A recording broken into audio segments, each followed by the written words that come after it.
Eu vim aqui para construir uma ponte, na qual, para atravessá-la, precisamos enxergar as diferenças, combater nossos preconceitos e adotar uma postura mais ativa e inclusiva. Tentem imaginar uma ponte, na qual, de um lado, temos o preconceito, a discriminação, a exclusão, a ignorância. Já do outro lado, temos a diversidade, a equidade, a inclusão, o conhecimento.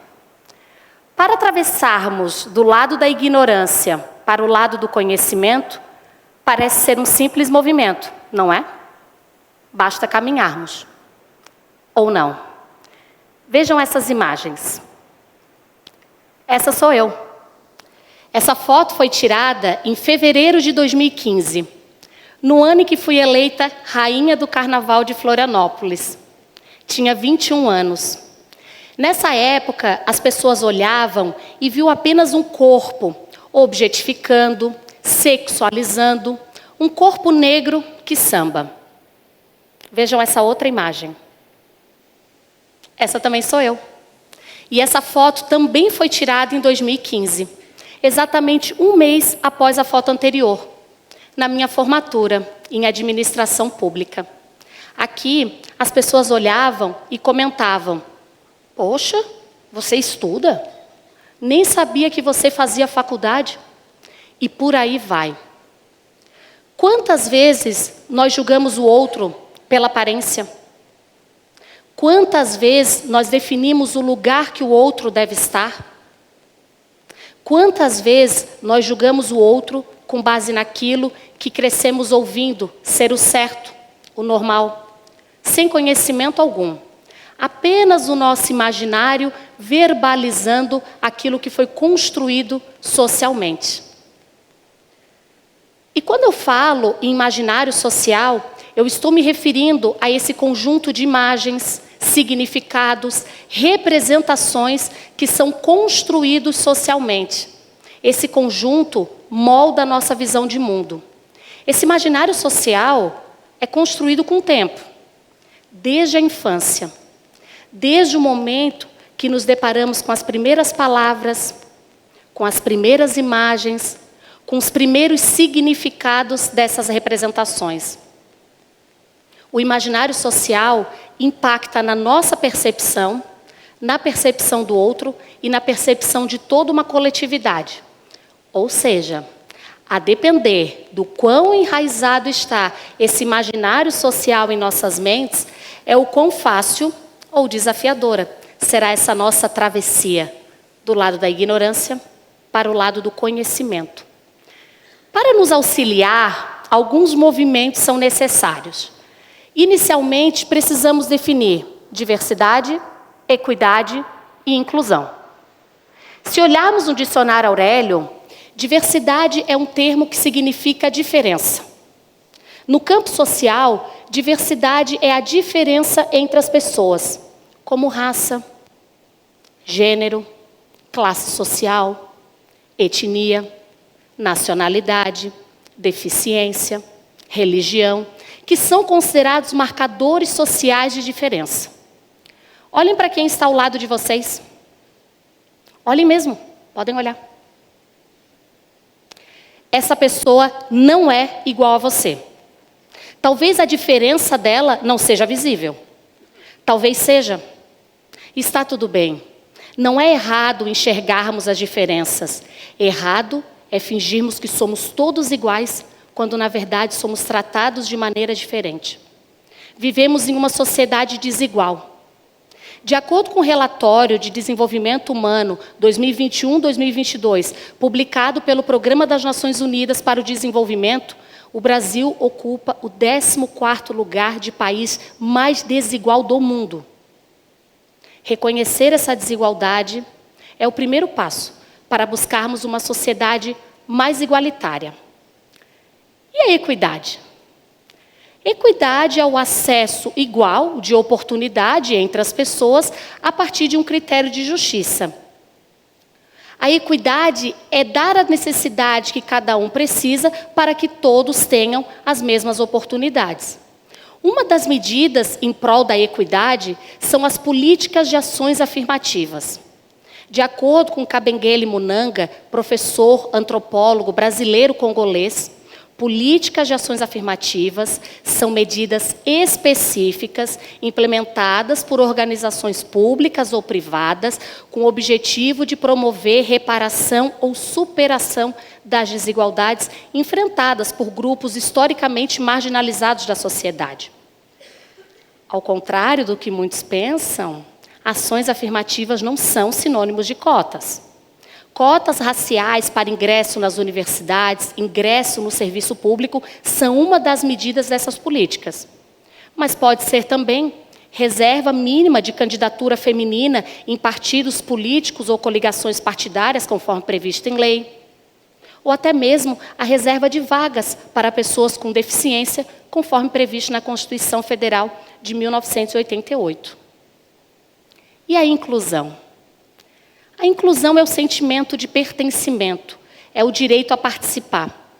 Quando há inclusão, não há espaço para machismo, para racismo, para etarismo, sexismo, intolerância religiosa. E a partir dessas definições de diversidade, equidade e inclusão, surgem alguns questionamentos. O primeiro, de que forma os indivíduos percebem os comprometimentos das organizações diante da diversidade, da equidade e da inclusão? Inicialmente, por meio de oportunidades de crescimento dentro desses espaços, pesquisas internas para entender as opiniões e necessidades das pessoas que compõem essas organizações, de um ambiente organizacional acessível, respeitoso e inclusivo, por meio de líderes comprometidos com a igualdade e a diversidade, por meio de contratação de pessoas de diferentes gêneros, classes, etnias, nacionalidades, culturas, a partir de uma cultura organizacional verdadeiramente acolhedora. E o que eu quero dizer com verdadeiramente? Não pode ser uma cultura que, na teoria, prega uma coisa e, na prática, faz outra totalmente diferente. O nome disso é tokenismo. Tokenismo é um termo que surgiu nos Estados Unidos na década de 1960, durante os movimentos pelos direitos civis. Origina-se da palavra inglesa token, que significa símbolo. Martin Luther King foi um dos primeiros a utilizar esse termo, que significa a inclusão simbólica e superficial de grupos minorizados nas organizações, sem promover mudanças reais ou significativas em termos de diversidade e inclusão. O tokenismo, ele ocorre na mídia, na política, no mercado de trabalho, e traz consequências, pois reforça essas desigualdades sem combatê-las efetivamente. Algumas práticas que remetem ao tokenismo é a contratação de pessoas negras apenas para aparentar diversidade. A colocação de mulheres em posições de visibilidade, mas sem poder real de decisão. O uso de pessoas com deficiência em campanhas publicitárias ou mídia, mas sem promover mudanças nas políticas internas dessas organizações. E diante disso eu tenho o segundo questionamento.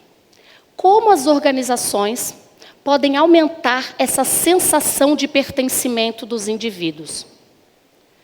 De acordo com o relatório Tendências de Gestão de Pessoas, Great Place to Work, que é uma pesquisa realizada junto a organizações brasileiras entre dezembro de 2023 e janeiro de 2024, com 1.864 respondentes. 66,8% afirmam que a diversidade e a inclusão são pautas estratégicas em suas organizações.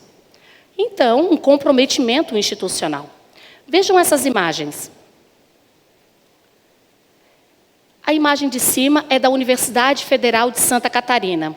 Não tolere o racismo e o nazismo na universidade. Denuncie.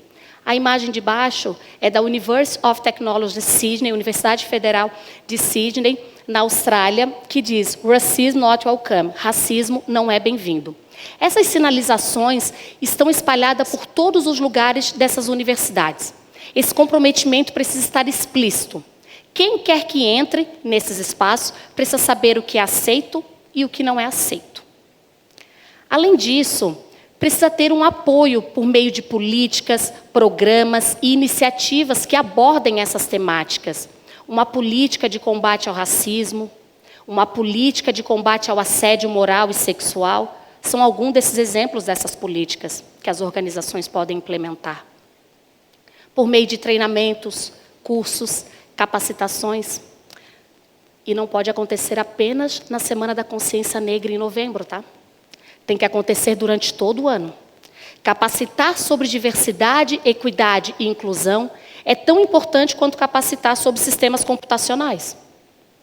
Tem que ter um fluxo de denúncias e reclamações de conhecimento de todos, um apoio, uma estrutura organizacional, um setor responsável por tratar dessas temáticas. Vocês lembram da nossa ponte? Nós já estamos na metade dela, caminhando para os finalmente. O que seria uma postura ativa e inclusiva? Buscar uma formação, conscientização a respeito, participar de palestras, cursos, ler livros, assistir filmes e séries, acompanhar nas redes sociais pesquisadores e intelectuais que tratem dessas temáticas, apoiar esses programas organizacionais com foco em grupos minorizados, ter coragem e comprometimento. A partir do momento que nós começamos a nos conscientizarmos a respeito dessas temáticas, nós nos tornamos intolerantes com a intolerância. O que eu quero dizer com isso? Tenha coragem para sinalizar para aquele seu amigo que a piada é machista, é racista, é homofóbica. Coragem para reconhecer o seu lugar de privilégio e vantagem. Coragem para abrir mão do seu lugar de poder. Tenha comprometimento para se comportar de maneira inclusiva em qualquer lugar, em qualquer espaço. Não apenas na frente de estranhos, tá? E, por fim, não pratique a empatia apenas. Pratique a alteridade também. Empatia é se colocar no lugar do outro, é compartilhar o sentimento e as emoções do outro. Alteridade é reconhecer, valorizar e respeitar a diferença do outro, a partir do diálogo e compreensão mútua. Na alteridade, a gente entende que a experiência do outro é única. Nem sempre teremos todas as respostas, nem sempre conseguiremos nos colocar no lugar do outro, nem sempre saberemos o que o outro está sentindo, mas precisamos estar dispostos a ouvir e apoiar. Será seguindo esses passos que enxergaremos as diferenças, combateremos os nossos preconceitos e adotaremos uma postura mais ativa e inclusiva. Será seguindo esses passos que chegaremos ao outro lado da ponte e alcançaremos o conhecimento. Muito obrigada.